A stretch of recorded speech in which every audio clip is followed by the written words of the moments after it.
Hey guys, this is Kin Moy from KinKongTraining.com, and today we're going to teach you how to punch.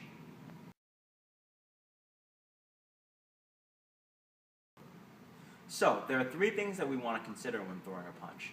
One is that we're making a proper fist. Two is the level of tension that we're putting into it. We don't want to be too tight or too loose.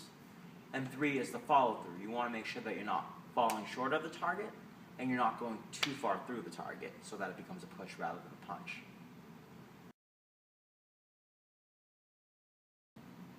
The first thing we want to think about is how to make a proper fist. It seems like a given, but a surprising amount of people don't know how to do it.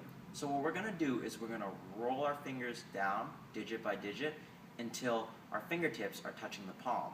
Then we're going to cover the first two fingers with our thumb.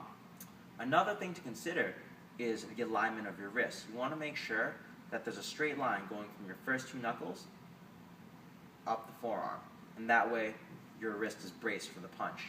If your wrist is turned down, it's going to fold upon impact, and if it's turned up, you're going to hurt your finger knuckles and be punching with the wrong part.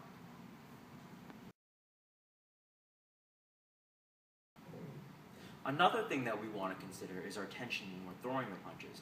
Ideally, you want to be as loose as possible up until the moment of impact, where you'll become tense and solidify your fist and make everything snap together.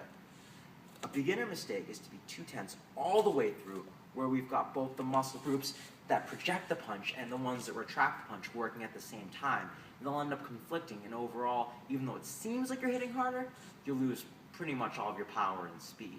Conversely, you want to make sure that you are solid upon impact, otherwise your fist is just going to collapse and you're going to hurt yourself. So again, ideally, you want to be tense only at the moment of impact, but nice and loose otherwise. And finally, we want to consider follow-through.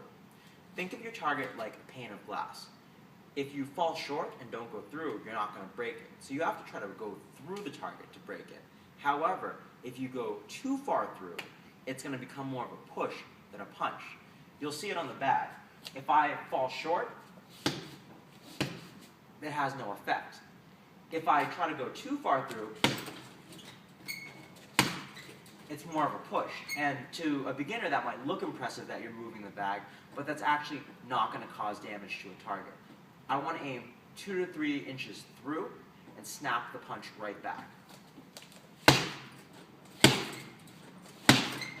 And you'll notice when I do this correctly, the bag will have a jumping effect rather than moving.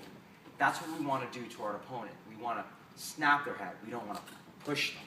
So, in closing, we have to make sure that we're making a proper fist with correct wrist alignment, that we're not too tight, we're loose when we throw the punch, except until the moment of impact, and that we're punching 2 to 3 inches through the target rather than falling short or pushing the punch.